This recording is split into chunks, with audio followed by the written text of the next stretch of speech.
Eso me pasa por tener un amigo como Ricardo Trotti, que siempre me sonroja, me hace sonrojar.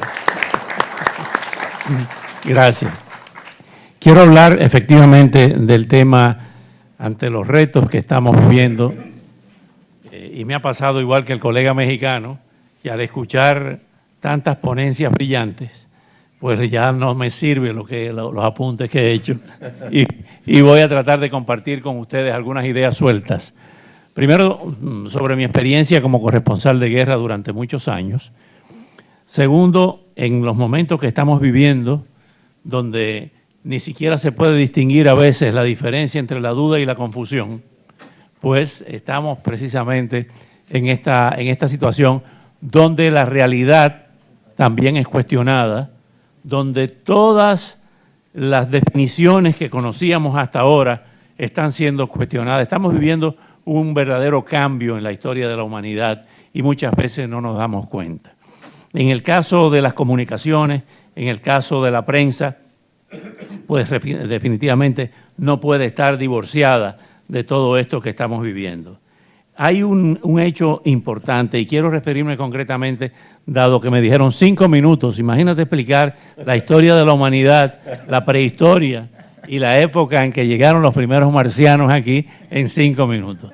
Creo que es difícil, pero decía George Burns, el gran humorista, el gran actor, que cuando uno hablaba en público tenía que tratar de que el principio y el final estuvieran lo más cerca posible. Y entonces voy a compartir con ustedes en una forma resumida cuáles son los peligros que yo veo. Creo que debemos regresar a los fundamentos de lo que es el periodismo y de lo que son las comunicaciones. Creo que debemos releer como una forma de reafirmar nuestras convicciones y la ética y la integridad a personas como Joseph Pulitzer, que tiene un pequeño librito archiconocido sobre el periodismo y fue un profeta, fue un precursor del desarrollo de la tecnología. Hoy en día la verdad queda también patentizada, no solamente por los corresponsales de guerra, y estoy hablando de la guerra de Ucrania, sino por esto. Esto cambió el mundo. En tiempo real, nadie puede, bajo ninguna circunstancia, querer manipular la realidad con el éxito que tuvo Joseph Goebbels, creador de la propaganda desde el Reich, que cambió muchas realidades. Tenemos que volver a citar, ¿por qué no?, a Marshall McLuhan, que señaló que el medio es el mensaje. Ese medio que modifica muchas veces la percepción de quien lee o de quien ve o de quien escucha, dependiendo de ese emisor del mensaje. El maravilloso trabajo de Anna Applebaum, que con El ocaso de la democracia nos revela la realidad de lo que ha pasado en Europa del Este luego del colapso de la Unión Soviética. Pero poniendo énfasis en el tema de lo que estamos viviendo día a día y de lo que tenemos que reportar todos los días, que es esta guerra de conquista de Rusia sobre Ucrania, vemos que hay una versión de quienes siguen a Putin, hay una versión de la antigua república que pertenecieron a la Unión Soviética y hay una versión de Occidente. ¿Qué quiere decir? ¿Que hay dos verdades? No, hay una sola verdad. Hay una sola verdad, hay una sola práctica de la libertad de prensa y lo está demostrando el hecho de la censura aplastante de Putin con todos los medios y la forma de control social de todas sus sociedades, las sociedades que tienen bajo su mando y lo que está haciendo Occidente. Evidentemente que tenemos que volver inclusive a la definición de la verdad. ¿Qué es la verdad? Es la relación entre el objeto y el sujeto a través del pensamiento. Lo que uno ve y lo que uno cree que ve. Hay que contar con todos esos factores. El periodismo está en crisis desde hace muchos años, el ejercicio del periodismo, porque lo que hablaban nuestros colegas, los presidentes ya no necesitan conferencias de prensa, tienen Twitter y tienen todos estos teléfonos y todas estas camaritas que dan directamente las informaciones y sus versiones directamente sin un interlocutor.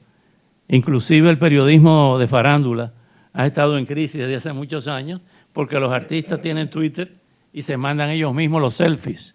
Entre el selfie y el Twitter acabó con el periodismo en esas áreas. No necesitan que los famosos expertos de farándula pues interpreten qué es lo que quieren decir cuando ellos mismos son los emisores de esa información. En el tema del desarrollo tecnológico hemos visto cómo, y lo han puesto hoy aquí de ejemplo, el señor Elon Musk ha comprado Twitter. Es una forma de comprar su verdad y de desbordar lo que ha sido el ejercicio normal del periodismo y las comunicaciones.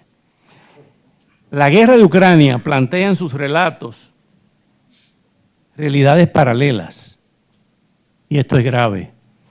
En los periodos de polarización se ve mucho eso, y los académicos como el profesor Gamarra, como Ricardo Trotti, a través de su ejercicio de tantos años del periodismo, saben muy bien que lamentablemente nos han planteado en los últimos años, tanto los políticos como los comunicadores, realidades virtuales. Vemos cómo, y se pone en Estados Unidos mucho, el ejemplo de CNN y de Fox, cómo han polarizado, han contribuido a la polarización de la opinión pública y de la sociedad norteamericana.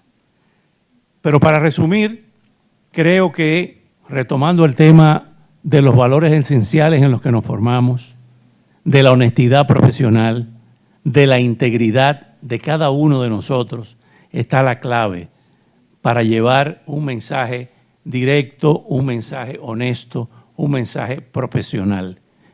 Yo creo que una de las grandes desgracias que nos está pasando es que a través de un celular o a través de las redes sociales, cualquiera se autotitula periodista y de forma irresponsable envía cualquier mensaje interesado. Yo creo que ahí está la clave en volver a las esencias que dieron origen a la integridad profesional y a la honestidad como ser humano, como servidor en una sociedad cada vez más exigente. Muchas gracias.